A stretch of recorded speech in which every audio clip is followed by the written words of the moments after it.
Along this journey of discovering who I am now, braiding three pieces together seems to be just tangible, just enough for me to say, okay, I can handle that.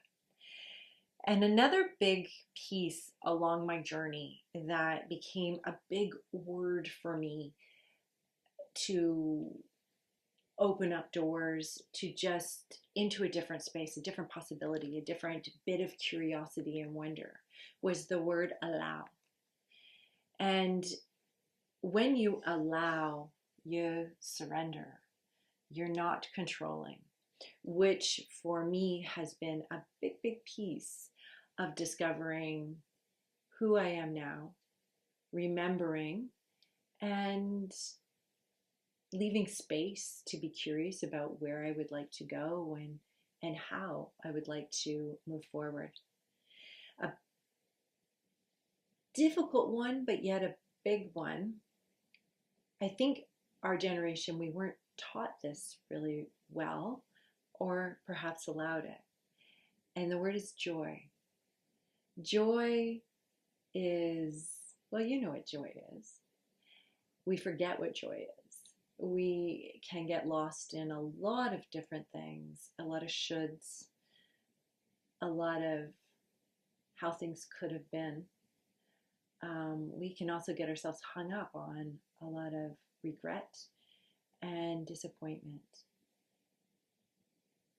However, joy, even just saying joy, it just has a lightness to it that can, quite frankly, fill your soul. And when you allow it.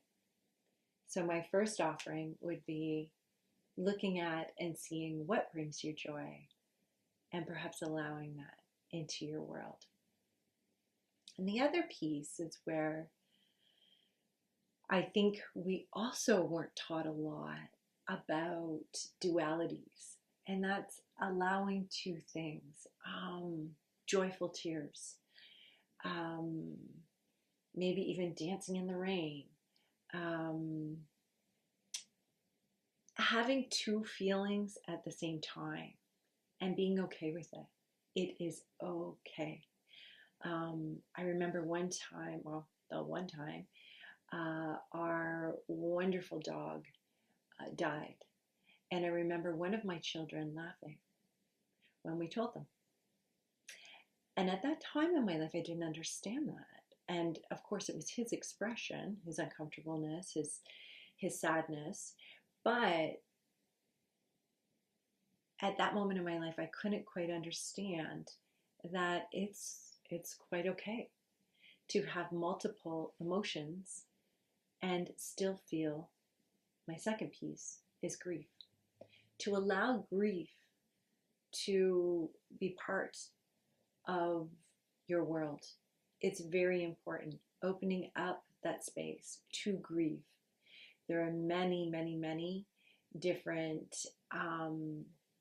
components of grief, reasons to grieve. Any loss, any ending is a process of grieving. And yet we can have joy at the same time. It's almost like a beautiful feeling together. And I think that whole process it then allows us to be open to what is.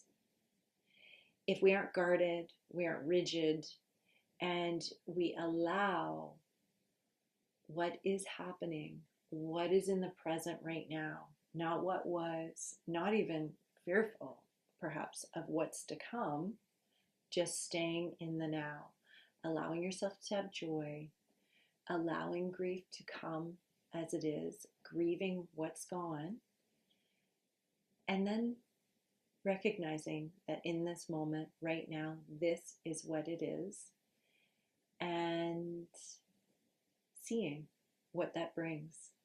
It's amazing how that opens up many possibilities and many pieces along the way to that discovery of who you are now as I did as who I am now.